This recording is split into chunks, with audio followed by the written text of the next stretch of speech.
श्रीमद् देवी भागवत के इस पावन सानिध्य में पधारे हुए श्रोतागण भक्तगण साधुगण माँ भगवती की प्रतिस्वरूपा वात्सल्यमयी मातृशक्ति माँ भगवती की कृपा और सद्गुरुदेव के प्रेरणा स्वरूप हम और आप सब मिलकर के माँ भगवती के गुण गणों का ध्यान निरंतर सतत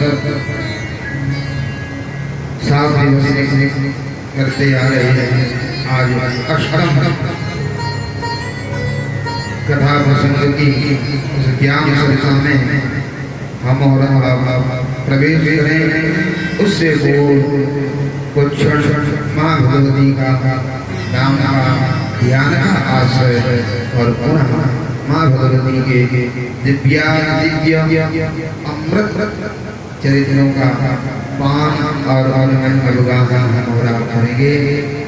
आइए माँ भगवती का ध्यान करते हैं। तेरी अखियाँ हैं भाव भरी, ओ मैया मैं तो कब से खड़ी। अखियाँ हैं भाव भरी, मैया मैं तो कब से खड़ी।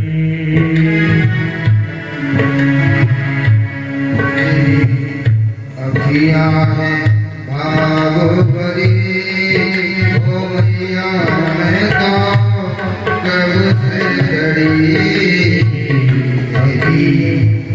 अखियाँ हैं भाव भरी, ओ मैया मैं तो कब से खड़ी।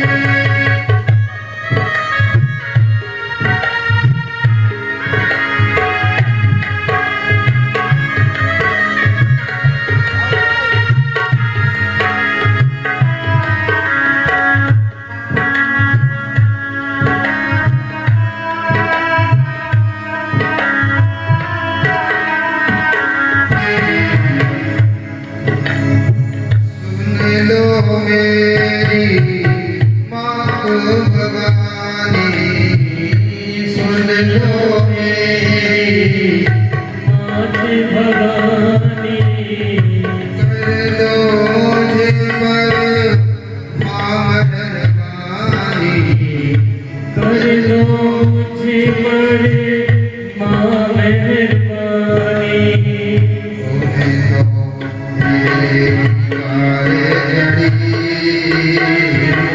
मैया मैं तो कब से मैया मैंने भरी, ओ मैया मैं तो कब से खड़ी।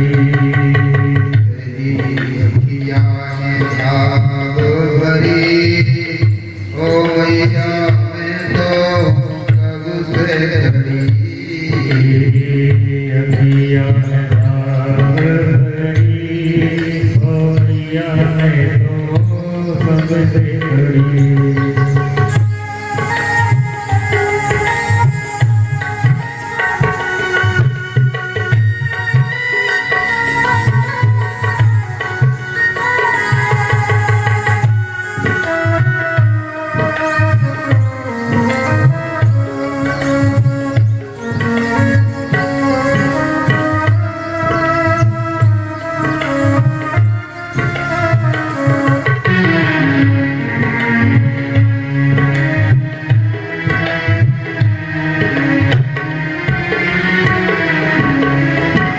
तुमसे मैया और न पाया, तुमसे मैया और न पाया। तुमसे हमने नेह लगाया। तुमसे हमने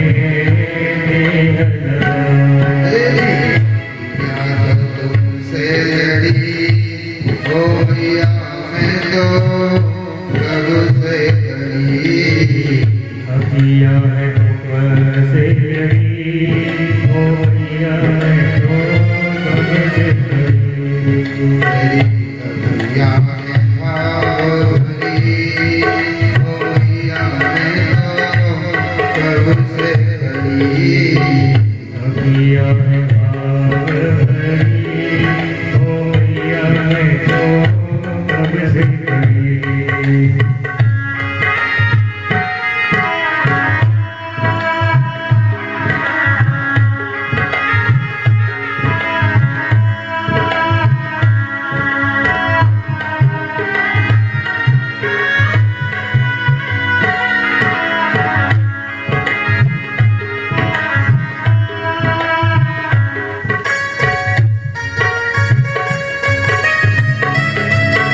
लड़ी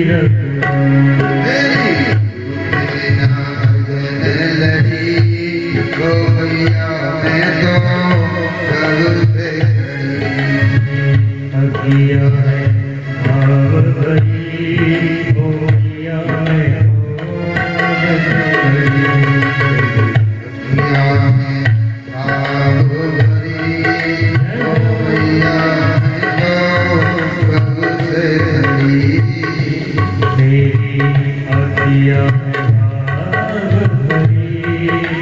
मैया मैं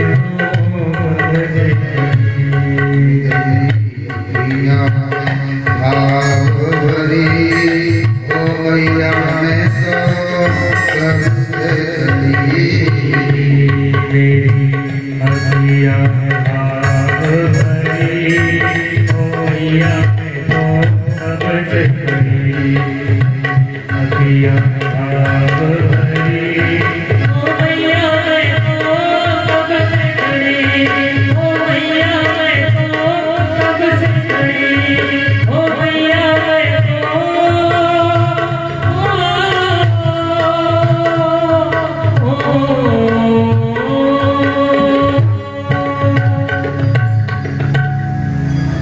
बोलिए दुर्गा मैया की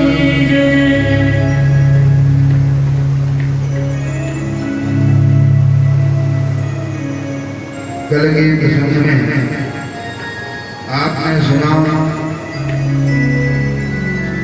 माँ भगवती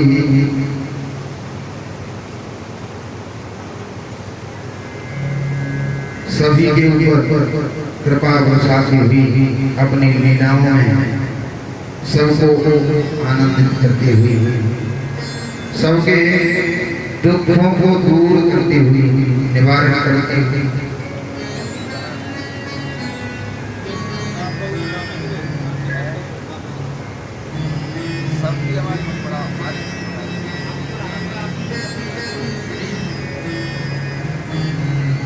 जिन मानवों के ऊपर कष्ट आया उन मानवों ने जब मां के चरणों का आश्रय लिया तो उन मानवों के ऊपर देवों ने ऋषियों ने जब जब जब मां भगवती की उपासना की जिस भाव से जिसने मां को चाहा मां को पुकारा जिस स्थिति में पुकारा उन सब के ऊपर सत्यव्रत राजा अपने पिता के आदेश से जिसका जाने का कोई कारण नहीं था अकारण ही पिता ने अपने राज्य से निकाल दिया पिता की आज्ञा को सिरोधार्य करके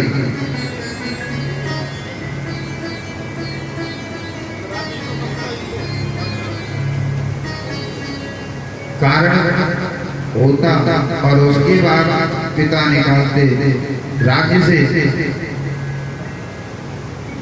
तो मैं अपराधी होता। माँ, मैं अपराधी न होते हुए भी मेरे पिताजी ने मुझे त्याग दिया, तो क्यों न मैं अपने इस जीवन को ही समाप्त करूँ। माँ भगवती वही प्रकट होकर के समझा दिया, बेटा चिंता न करो, तुम्हारा यदि कोई कारण नहीं है तो तुम्हारे वही पिता तुम्हें लेने के लिए परसों ऐसा चमत्कार हुआ, पिता के भेजे हुए मंत्री बनाए और लेके गए राज्य की प्राप्ति। विचार करिए, हमारे जीवन में भी ऐसी अनेकों बार स्थितियां बनती हैं। जो कार्य इतना कठिन होता है कि जीवन में उसको बनने के लिए मन में विचार नहीं किया हुआ, और हमारे इष्ट आराध्य की कृपा से वो कार्य संपन्न हो जाता है। और वो कठिन कार्य जब बनता है तो हम अपनी छाती पीटने लगे, देखा उधर मैं था इसलिए हो गया। हम अपने बल पराक्रम और अच्छाइयों का और अपने गुणों का बखान प्रारंभ कर दिया, लेकिन ईश्वर प्रदत्त अपने इष्ट आराध्य के द्वारा किया हुआ वो सब कुछ दिखाई नहीं पड़ता, जिसके कारण से बना वहां अहम भाव जाग जाता है।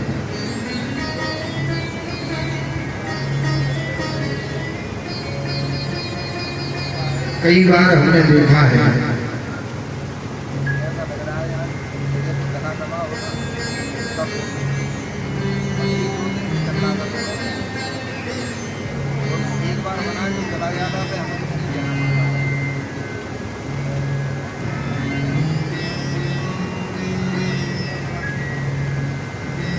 कई बार ऐसा प्रतीत होता है जीवन में, अच्छा कार्य हो गया तो हमारा किया हुआ है, और यदि हम कोई कार्य कर रहे हैं, कोई पूजा पाठ या इष्ट आराधन, कोई भी भजन अनुष्ठान, और उस बीच में यदि जरा भी सर में दर्द भी हो गया,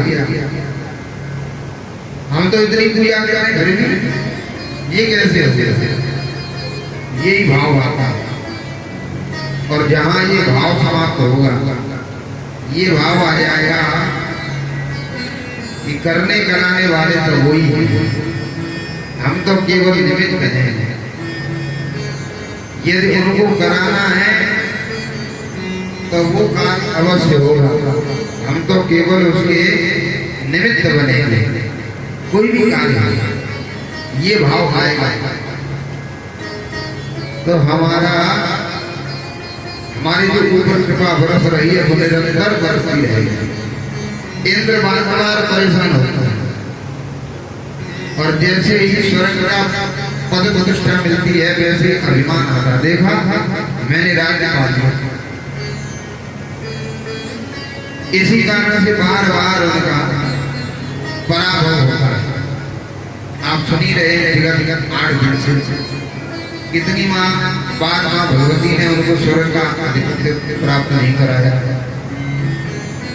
क्या ये समर्पण हो जाएगा कि मेरे रक्षा करने वाले तो रक्षा कर ही रही, मुझे रक्षा की आवश्यकता क्या है? जहां अभिमान शून्य हो जाएगा, शरण्य हो जाएंगे अपने इष्ट के आराधना, तो फिर जीवन की कठिनाइयां अपने आप स्वतः समाप्त होती जाएंगी। वो स्वयं उन जीवन की कठिनाइयों को दूर करने वाले हमारे कृष्ण आराध्य की शक्ति होगी, बिल्कुल संदेह नहीं है। आपको उसका दृष्टांत के रूप में उदाहरण बताएं गीता जी। महाभारत का युद्ध प्रारंभ होने लगा, अर्जुन पहुंच गए रथ लेकर के। अब जब सामने देखा तो पितामह भीष्म खड़े थे, गुरुदेव द्रोणाचार्य, भैया दुर्योधन, कृपाचार्य, इन सबको जब देखा तो भगवान से निवेदन किया, प्रभु ये तो सब मेरे अपने हैं, मैं ये बाण कैसे चलाऊंगा? और आगे ले चलो, पास में ले जा करके रथ रोक दिया। भगवान से बार बार अर्जुन कहते हैं, प्रभु बताओ ना, मैं कैसे युद्ध करूंगा जिनकी उंगली पकड़ के मैंने चलना सीखा, जिन गुरुदेव की कृपा से मैंने धनुष को हाथ में पकड़ना सीखा, और उन पर मैं बाण वर्षा करूंगा। मुझे तो ये ठीक नहीं लगता। भगवान कुछ भी नहीं बोले, क्योंकि शरण नहीं हुए थे उस समय तक अर्जुन। और अर्जुन ने जैसे ही कहा, शिष्यस्ते साध्यां त्वां प्रपन्ना, हे गोविंद मैं आपकी शरण में हूँ, मैं आपका शिष्य हूँ, जैसे ही समर्पण किया वैसे भगवान ने उसी क्षण ये श्लोक बोल दिया, निमित्तमात्रं भव शक्तिशाली। हे शक्तिशाली अर्जुन, तुम क्या समझते हो, मारने वाले तुम हो, तुम तो निमित्त बनोगे। ये सामने जितने खड़े हैं सब मुर्दे खड़े हैं। जब इनको जन्म दिया था उसी समय इनकी मृत्यु का समय निश्चित कर दिया था। तुम मारने वाले कोई नहीं। तो जो भी कुछ कराने वाला है वो तो हमारा इष्टाराध्य है, जिसकी शरण में हम रहते हैं। बस हमें शरण्य होने की आवश्यकता है। और कैसी शरण, उदाहरण और दें इसी का। जब भीष्म पितामह को मारने के लिए, वो भीष्म पितामह ने पांडवों को मारने के लिए 5 बाण निकाले। भीष्म पितामह ऐसे कहता था दुर्योधन की, पितामह ऐसा लगता है मानो आप युद्ध मिलके लड़ रहे हैं इन पांडवों से। कभी तो ऐसे क्यों लगता है? मेरे भीष्म पितामह वो सामर्थ्य है कि 5 बाण यदि निकाल के रख दें और कह दें कि ऐसे 5 बाणों से 5 पांडवों की हत्या होगी, कल मारे जाएंगे। तो संसार में किसी में सामर्थ्य नहीं कि उन पांडवों को कोई बचा जाए। बाबा आगे आवेश में, भैया लेकिन होना क्या चाहिए, आवेश भी आए हैं तो उसमें जोश में होश नहीं होना चाहिए। और इसका उदाहरण भी अभी बताते हैं, पहले इसके आगे पढ़ेंगे। रामचरितमानस में माँ जानकी की खोज के लिए जब बानर गए, हनुमान जी बैठे थे, नल नील इत्यादि ने सबने जामवंत जी से कह दिया कि हम जा सकते हैं, लौट के नहीं आ सकते। किसी ने कहा वहां जाके पहुंच तो सकते हैं, भोज नहीं कर सकते। ये सब बात नहीं है। हनुमान जी बैठे थे चुपचाप, क्योंकि भगवान के वो तो नेह भाव में निवास करते थे। हनुमान जी को देखा जामवंत जी ने तो उनको समझाया, हनुमान जी तुम्हारा तो अवतार ही राम जी के लिए हुआ है और तुम ऐसे चुपचाप बैठे हो, तो वैसे ही वो पर्वताकार हो गए और सिंहनाद कर दिया। उन्होंने कहा जामवंत जी मैं अभी जाऊं लंका को त्रिकूटाचल पर्वत को उठा के ले आऊंगा, बताओ क्या करूं। जामवंत जी ने समझाया कि जोश में होश नहीं होना चाहिए, यदि जोश में होश नहीं रहा तो अर्थ का अनर्थ भी हो सकता है। तब उन्होंने कहा है उचित सिखावन दीजा हो। जामवंत जी आप मुझे उचित बताइए क्या करना चाहिए। तो उन्होंने कहा जाओ आपका काम है खोज करने का, खोजी। तो ऐसे ही यहाँ भीष्म पितामह दुर्योधन की बात में आकर के जोश में 5 बाण निकाले तरकस में से। क्या बेटा तू भी क्या याद करेगा, कल के युद्ध में वो तेरे शत्रु 5 पांडव टिकेंगे, समाप्त कर दूंगा। ये 5 बाण निकाल के मैंने रख लिए। अब तो तुझे विश्वास है कि मैं पांडवों से मिलके नहीं लड़ रहा हूँ। दुर्योधन बोला हाँ पितामह अब मुझे विश्वास है। अब ये जब बात पता चली पांडवों का जो शिविर था वहां, तो वहां शोक की लहर जागी, खलबली मची गई चारों तरफ। ये पितामह ने 5 बाण निकाले हैं, अब पांडवों को बचाने वाला इस पृथ्वी पर कोई नहीं। उन 5 पांडवों में से 4 पांडव सभी राजाओं से मिलने जुलने लगे, भेंट करने लगे। भैया आज की रात और है, बस कल तो वीरगति को प्राप्त होना ही है युद्ध में। भीषण पितामह ने बाण निकाले, सभी राजाओं से मिलते हुए भेंट हो रही है, शोक की लहर छाई हुई है। भगवान द्वारिकाधीश को भी जब पता चला तो प्रभु वहां गए। वो देखते क्या है, बड़ा आश्चर्य देखा उन्होंने। वहां 4 पांडव सबसे मिल रहे हैं, एक दिखाई नहीं पड़ रहा। अब ये कौन है दिखाई नहीं पड़ रहा, विचार किया कौन नहीं है, पता चला अर्जुन नहीं है। 4 का भेद कर रहे हैं सबसे। भगवान ने सोचा कि गया क्या, इसका पता लगाना चाहिए। पूछा कहाँ है, कि वो अपने शिविर में गए तो देखे तो अर्जुन खर्राटे बजाते हुए सो रहा था। जगाया अर्जुन को, भाई अर्जुन हमारा तुझे कुछ पता भी है कि संसार में क्या हो रहा है? बोले महाराज सब कुछ पता है मुझे। यदि तुझे पता है बात में, या तो तुझे पता नहीं इसलिए चैन की नींद कब आती है? आदमी एकदम सुखी हो, स्वतंत्र हो, अगर जरा भी उसको दिमाग में कोई टेंशन है तो नींद में सो नहीं सकता, नींद आएगी नहीं। और जो सुख की नींद सो रहा हो, इसका मतलब उससे बड़ा सुखी कोई हो नहीं सकता। तो निश्चित था भगवान कहते हैं या तो तुझे पता नहीं है इसलिए इतनी आनंद की नींद में सो रहा है,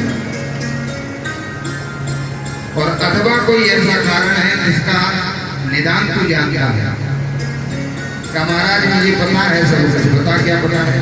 मुझे पता है कि भीषण पितामह ने 5 बाण निकाल के रखे हैं हम 5 पांडवों को मारने के लिए। तो भैया तू ये बता, ये तुझे पता लग गया कि कल मरेगा और फिर भी खर्राटे बजा के सो रहा है, ऐसी नींद कैसे आ जाती है तुझे? हाथ जोड़ करके बोला, गोविंद मेरा जागने वाला जाग रहा है, मुझे जागने की क्या आवश्यकता है? ये है समर्पण, ये है सर्वज्ञता। जिसने इस भाव को अपना लिया, जीवन में किसी भी प्रकार की कोई आपत्ति, कोई विपत्ति आएगी नहीं। ये है सर्वज्ञता। अपने इष्ट आराध्य में इतना समर्पण जिसका होगा,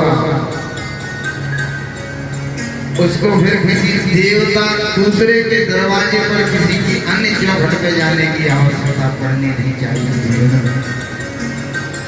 अरे क्या आवश्यकता है तो सब एक ही, स्वरूप अलग अलग है। पुष्पांजलि में वैदिक मंत्र रोज बोलते हैं, जनया भूमि देव एका, वो शक्ति तो एक ही है। हमारे मन के अनुरूप हम किसको चाहते हैं? किसी को बूंदी का लड्डू अच्छा लगता है, किसी को रसगुल्ला अच्छा लगता है, किसी को मालपुआ और खीर अच्छी लगती है। तो सबके रुचि अलग अलग है। इसलिए महिमा में भगवान शंकराचार्य लिखते हैं, रुचि नाम वैचित्र्या, सबकी रुचियां भिन्न भिन्न हैं।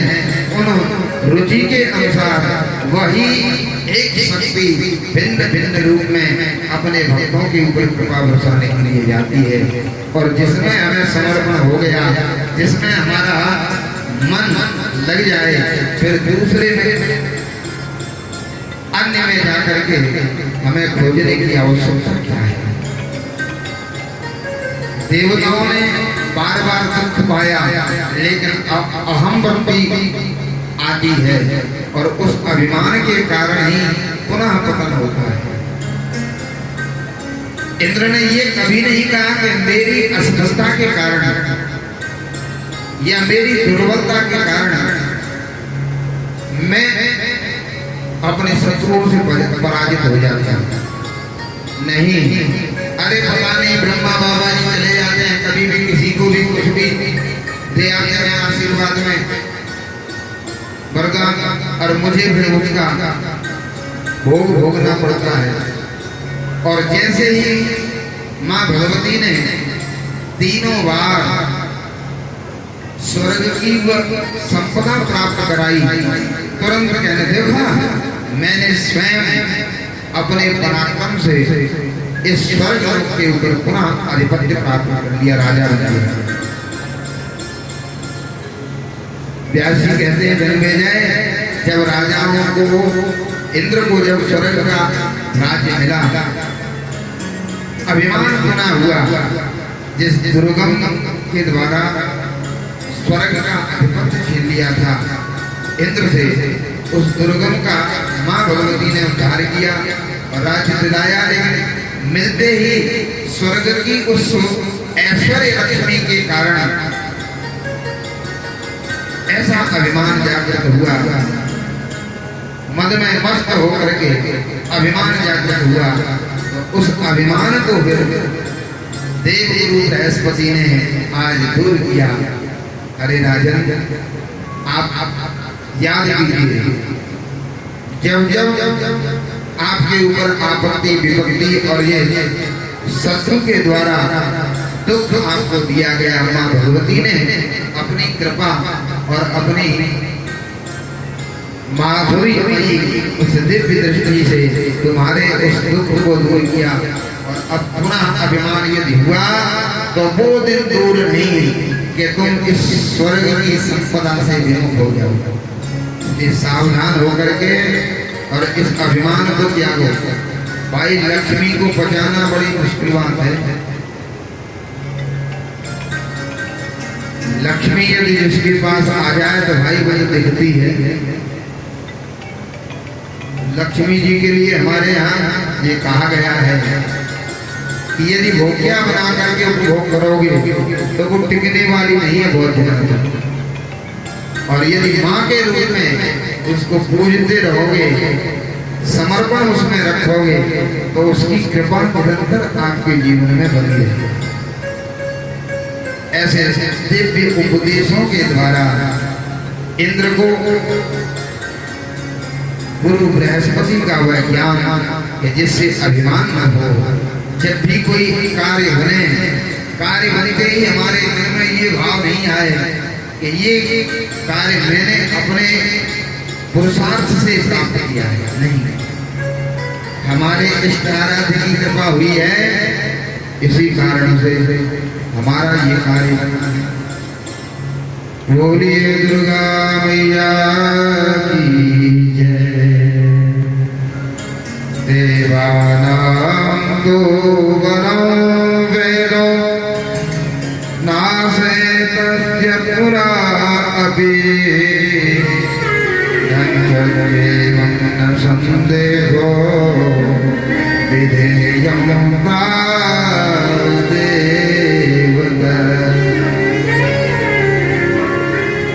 कई उदाहरण देते हुए बृहस्पति जी के द्वारा इंद्र को वह दिव्य ज्ञान प्राप्त कराया। इंद्र से देवगुरु बृहस्पति कहते हैं वो व्यक्ति, अज्ञानी व्यक्ति भी ये जानता है कि मेरा कल्याण किसमें है, और आप बार बार उस चीज का अनुभव कर रहे हैं। अनुभव के बाद भी आपको मुझे बताना पड़ रहा है, इससे बड़ी विडंबना क्या होगी। देवराज इंद्र भलाई इसी में है कि जो हमें मिल गया है मां भगवती के प्रसाद स्वरूप सिरोधार्य उसको करते हुए, और उस मां भगवती को निरंतर ध्यान करना चाहिए, भूलना नहीं चाहिए। और जो भूलते हैं उनका कल्याण भी नहीं होता है। छोटा सा उदाहरण और बताएं। सत्यनारायण की पूजा के लिए जो प्रसंग आता है, भगवान का नाम है अकारा करुणा वरुणादय। ये नाम क्यों है उनका पता है? अकारा कृपा करते हैं, हमारे इष्ट आराध्य हमारे ऊपर कारण, उसमें कोई कारण नहीं होता है। कभी कभी हम यदि अपने घर परिवार नाते रिश्तेदारों से अगर प्रीति करते हैं तो हमारा कुछ न कोई स्वार्थ उसमें होता ही है। देव मनोज दानव जो भी हैं स्वार्थ से ही प्रीति करते हैं, लेकिन हमारे इष्ट आराध्य की कृपा हमारे जीवन में अकारण सतानंद केवल भगवान का ध्यान चिंतन करते थे और भिक्षा मांग करके अपने परिवार का भरण पोषण करते थे। इस भिक्षावृत्ति को सबसे उत्तम साधन माना गया है हमारे साधना के क्षेत्र में, क्योंकि भिक्षावृत्ति करके और हम जितना भी भजन पूजन करेंगे तो हमारे मन में अभिमान नहीं आएगा, अकिंचन बने रहेंगे। और जब अभिमान नहीं आएगा इष्ट आराध्य की कृपा से ही होगा। आपने देखा है, आप जितनी कथा सुनते जा रहे हैं, जब तक राज्य और वैभव होता है तो कृपा किसी के ऊपर नहीं होती, और जब अकिंचन होकर के जंगल में एकांत में बैठ करके और माँ भगवती का ध्यान लगाते हैं तो तब वह चाहे कोई देव हो और चाहे कोई मानव हो, तुरंत भगवती की कृपा होने लगती है। क्यों? कारण क्या है? इसका कारण एक ही है, हम हृदय से अहम भाव शून्य हो जाएंगे। जिस दिन उस दिन हमें जंगल में जाने की भी आवश्यकता नहीं पड़ेगी। और जब तक हमारे हृदय की, हमारे मन की मैं नहीं मिटेगी, तब तक प्यारे विचार करना ही पड़ेगा। तो जहां अहमता मिट जाएगी तब कृपा बरसना प्रारंभ होगा। पहली सीढ़ी है। सतानंद के पास कुछ भी नहीं था, भिक्षा के लिए निकले थे, ब्राह्मण का रूप बना करके और उनके इष्ट ही आ गया। पूजा पंडित जी कहाँ जा रहे हो? सुबह ही सुबह का महाराज क्या बताएं, घर परिवार के लोगों के भोजन का प्रबंध हमारी भिक्षावृत्ति से होता है, तो भिक्षा के लिए जा रहे हैं तो दुखी दिखाई पड़ रहे हो। पंडित जी क्या बात है? का महाराज दुखी तो इसलिए दिखाई पड़ रहे हैं, संसार में यदि सबसे बड़ा दुख है तो वो है दरिद्रता, निर्धनता। और इस निर्धनता को यदि दूर करने का कोई उपाय हो तो बताओ। ब्राह्मण वेशधारी भगवान ने कहा तुम चिंता क्यों करते हो, अपने इष्ट की ही पूजा करो, क्योंकि सत्यनारायण की पूजा करते हो कोई सत्यनारायण की पूजा करो। हमारा पूजा करने का तो मेरा भी मन होता है, लेकिन पूजा करूं कैसे? जितना मिलता है भिक्षा में उतने से केवल घर के लोगों का भोजन का प्रबंध हो पाता। और कभी कभी तो ऐसी स्थिति बनती है कि भिक्षा में कुछ नहीं मिलता है तो घर के लोग भी भूखे ही सोते थे, भूखे ही उनको सुनना पड़ता है। तुम्हारा कैसे करूंगा मैं? तुरंत ब्राह्मण रूपीधारी भगवान बोले देखो भैया, करने कराने वाले तो बोले, तुम तो निमित्त हो, यदि तुम मन बना दो तो वो अवश्य करा देंगे। ऐसी बात है, मन की बात है, तो मैं अभी आपके सामने कहता हूँ, मुझे भगवान इतना दे दे कि मेरे घर के भोजन का प्रबंध हो जाए और भगवान की पूजा की सामग्री आ जाए, तुरंत उसी दिन कर दूंगा। का तो ठीक है, देखो भगवान तुम्हारे जीवन में जल्दी ही ऐसा शुभ दिन लाएंगे। और पूजा की विधि बता करके और थोड़ी दूर साथ चलते चलते और अदृश्य होते। ऐसे कई प्रसंग हम लोगों के जीवन में भी जुड़ते हैं। वो पंडित जी ने भी भगवान के रूप में और ब्राह्मण को नहीं समझ पाया, वो तो यही समझ रहे थे कि बूढ़े ब्राह्मण है बेचारे, अच्छी बात बता रहे थे। ऐसे हमारे जीवन में भी कई बार घटनाएं घटती हैं, वही जिनका हम चिंतन करते हैं, वो हमारे कोई भी कार्य को यदि बनाना होगा तो बगल में आकर के किसी न किसी रूप में बता जाएंगे और पता भी नहीं चलेगा। बोलो जी हमारे। और कई लोगों के जीवन में ऐसी घटना घटती है।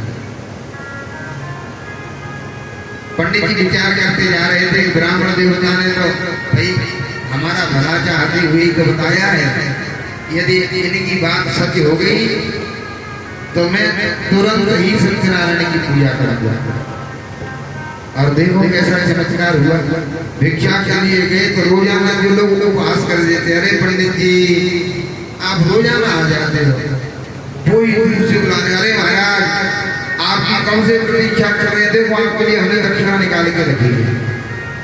सतानंद ब्राह्मण के आश्चर्य का पारावार नहीं रहा। विचार करने लगा जो उपवास करने वाले थे आज ससम्मान मुझे बुला करके भेंट दे रहे हैं। अगर हम होते तो यही सोचते कहीं हमारा श्लोक सुन लिया होगा या कथा का फोटो देख लिया होगा इसलिए हमें बुला रहे हैं, यहाँ तक क्या नहीं बुलाते थे। लेकिन उनके मन में तनिक भी ऐसा विचार नहीं है। आज उन ब्राह्मण देवता ने मुझे बताया था, उसका मैंने केवल मन में विचार किया है, इसी का परिणाम मेरे सामने है। आज मैंने मन से सोचा है और ये कर दिया तो क्या होगा। तुरंत उसी समय जितना मिल गया उसको लेके पहले भगवान के पूजन की सामग्री का प्रबंध और बचे हुए धन से अपने घर परिवार के लोगों के भोजन का प्रबंध करके घर आए। शांत उन्होंने वह बढ़ाया हुआ अनुष्ठान सत्यनारायण की पूजा के रूप में जब किया तो धीरे धीरे उनके ऊपर भगवान की कृपा बरसने लगी। लोग जब भी पूछते थे तब उन्होंने कभी ये नहीं कहा कि मेरी योग्यता थी, तब लोगों को पता नहीं था, मैं तो बहुत विद्वान था, बहुत बढ़िया बढ़िया मंत्र बोलता था, इसलिए लोगों ने मुझे बुलाना प्रारंभ कर दिया, इसलिए संपन्नता हुई। लकड़ी वाले ने भी जब पूछा तो उससे भी यही कहा, भैया कुछ दिन पहले हम भी तुम्हारी तरह कुछ नहीं था, जैसे तुम लकड़ी जंगल से काट के लाते हो उसको बेच करके अपने घर का पालन करते हो, ऐसे ही मैं भी भिक्षा मांग करके ला करके अपने परिवार का पोषण करता हूँ। आज तुम्हें जितना दिखाई पड़ रहा है ये सब उन्हीं का दिया हुआ, हमारा इसमें ये भाव यदि आ जाएगा तो फिर कभी भी आपको आप जहाँ हैं जिस स्थान पर प्रतिष्ठित हैं उससे आपको पतित नहीं होना पड़ेगा, कोई पतित आपको कर भी नहीं सकता। और यदि इंद्र जैसा अभिमान आएगा तो बार बार आपको अपने स्थान से गिरना पड़ेगा, पतित होना पड़ेगा।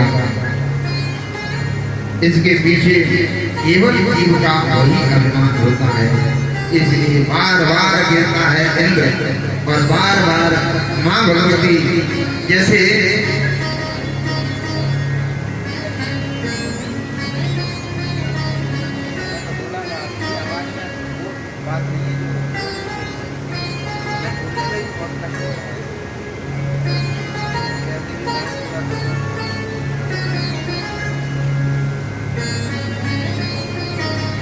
माँ अपने बच्चे के ऊपर जिस प्रकार कृपा करती रहती है वैसे ही इन देवताओं के ऊपर भी माँ की निरंतर कृपा हो रही है। अपने बच्चे की तरह माँ भगवती अपने भक्तों के ऊपर कृपा करती है। अच्छा बच्ची तो माँ कृपा करती है, अब हमें भी कैसा बच्चा बनना चाहिए। दो उदाहरण दिए हैं विद्वानों ने संतों ने, एक तो बिल्ली का भी बच्चा होता है और एक बंदर का भी बच्चा होता है। इन बिल्ली के बच्चे की माँ भी उसका पोषण करती है, उसकी रक्षा करती है और बंदर की माँ भी। अंतर इतना है कि यदि आप देखें कैसा ही बिल्ली का जो बच्चा होता है ना वो भक्त की तरह रहता है, अपने इष्ट के आराध्य के सामने भक्त बन के रहो, ज्ञानी मत बनो, क्योंकि भगवान वो कहते हैं मोरे प्रौढ़ तनय सम ज्ञानी बालक सम मम दास समा। दास और सेवक बन के रहोगे तो कहती है माँ कि मेरी गोदी का बेटा है ना, जैसे अपनी गोदी के बच्चे का लालन पालन माँ करती है, वैसे ही अपने भक्त की जो सेवक भक्त है, दास भक्त है, उनकी रक्षा माँ करती है। और कहती है मेरे प्रौढ़ वाले बड़े ज्ञानी जो भक्त हैं वो मेरे बड़े बेटे के समान हैं, वो तो अपने ज्ञान से मुझसे चिपके रहते हैं। मैं उन भक्तों की रक्षा करती हूँ जो मेरे छोटे बच्चे, जैसे माँ छोटे गोदी के बच्चे की सेवा करती है, सुरक्षा करती है, वैसे ही मेरे जो सेवक हैं दास भाव से भजन करते हैं वो। तो बिल्ली का जो बच्चा होता है वो तो अल्लाह जैसे भगवान के भक्त होते हैं वैसे रहता है। यदि कहीं उसके ऊपर कोई आपत्ति विपत्ति आनी है तो उसकी माँ को ही विचार करना है। बिल्ली आएगी और अपने बच्चे को मुंह में दबा के ले जाएगी। अब विचार करो बिल्ली के दांत कितने पहले होते हैं, वो ऐसे अपने बच्चे को मुंह में दबा के ले जाएगी कि बच्चा गिरेगा भी नहीं और उसके दांत भी उसके शरीर में नहीं लड़ेंगे और सुरक्षित स्थान पर ले जाके पहुंचाएगी बिल्ली। और बंदर के बच्चे में कितना अंतर है। बंदर का बच्चा अपनी मां से केवल चिपका रहता है, जब वो उछल कूद करेगा कहीं जाएगी बंदर तो वो अपनी मां को पकड़ लेगा, लेकिन मां कभी पकड़ के नहीं रहेगी। तो यदि रानी बन करके और आप अपने इष्ट आराध्य के सामने जाते हो तो वो तो यही कहते हैं कि मेरे बड़े पुत्र के समान है ज्ञानी जो अपने ज्ञान से मुझसे चिपके रहते हैं। और मैं तो उन भक्तों के सुख दुख का पहन करती हूँ जो मेरे भक्त छोटे बच्चे की तरह, जैसे माँ की गोदी का जो बच्चा होता है उसका लालन पालन माँ करती है, ठीक उसी प्रकार से मैं अपने दास भाव से जो सेवा करने वाले हैं उनके सुख और दुख का निर्वहन मैं करता हूँ। ये भगवान ये माँ भगवती कहती है। आज ये उत्तम दिव्य ज्ञान बृहस्पति जी दे रहे हैं इंद्र को। इंद्र अब आपको समझने की आवश्यकता है। माँ भगवती ने तुम्हें तीन बार तुम्हारे राज्य को प्राप्त कराया है, तुम्हें लौटाया है, इसलिए अब अभिमान शून्य होकर के उन माँ भगवती का ध्यान करो। ऐसे दिव्य उपदेश दिया। इधर यही उपदेश जन्मे जय को व्यासी दे रहे हैं। व्यासी कहते हैं सूर्य वंशा राज्या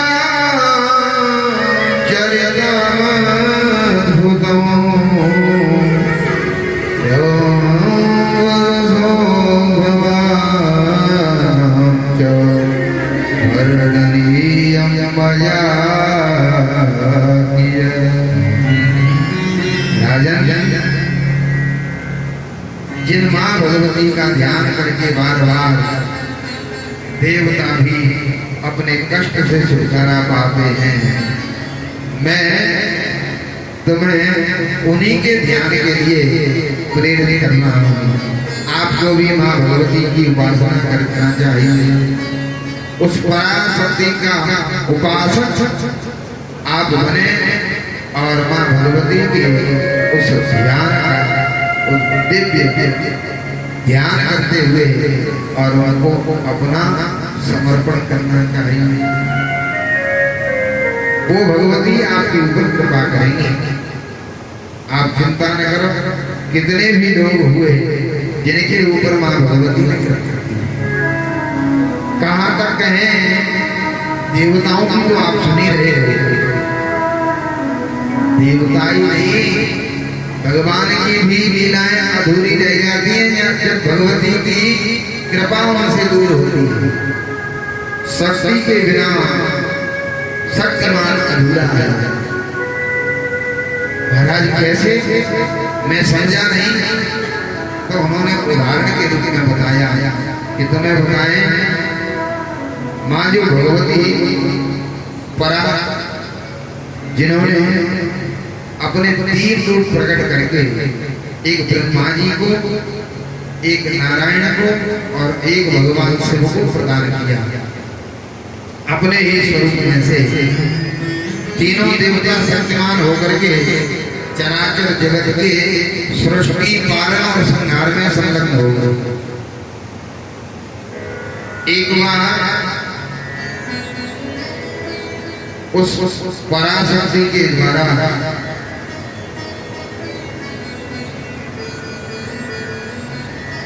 जो शक्ति प्राप्त थी दोनों देवताओं को, ब्रह्मा और भगवान शिव, भगवान शिव और नारायण दोनों में एक बार स्पर्धा हुआ। दोनों में जब स्पर्धा हुई और बड़ा कौन है इसको लेकर के दोनों ने अपना स्वरूप प्रकट किया, अपना बल पराक्रम प्रकट किया और उसके बाद में बल पराक्रम जब प्रकट किया उसी समय मां भगवती की कृपा से हालाहल नाम के अनेक महापराक्रमी दैत्य उत्पन्न हो गए और देखते ही देखते त्रिलोकी में वो उत्पात मचाने लगे। उत्पात मचाते हुए दोनों ने जब देखा तो दोनों ने उसको हालाहल नाम के दैत्य नाम वाले दैत्यों का संहार किया और संहार करने के बाद में दोनों ही अपने अपने स्थान में आ गए। दोनों के अंदर अभिमान जागृत हो गया।